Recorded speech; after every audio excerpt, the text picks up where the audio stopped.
Ituloy natin ang kwento. Pupunta na tayo sa Ngongping. Pagkababa ng cable car, namili ng toys ang mga bata at so far sobrang generous nila.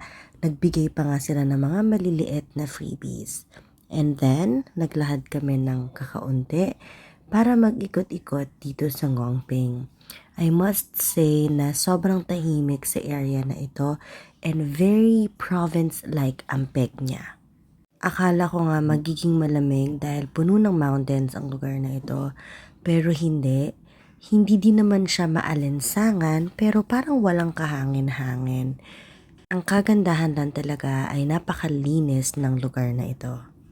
Dahil nga Christian kami, hindi na kami nag-ikot-ikot sa area kung nasaan si Buddha. But instead, nag-picture taking kami. Napakamahal na pictorial, I swear. But for me, it's worth it kasi bihira kami makakuha ng picture na magkakasama. Dinikit lang kami sa mga designs or templates na yan, pero ito ang original photos na kinunan sa amin. And for me, kahit na ano pang mahal, basta na-capture yung good memories namin, okay ako dyan. Around 2 hours lang kami nagstay dito. Ang mga bata na lang ang nag-pictorial near the Ngongping village. I must say na sulit naman siya pero hindi ko na siguro uulitin kasi okay naman na yung experience namin. Ang dami ko pang ikwento so please like, share, and follow for more. Until next time, see ya!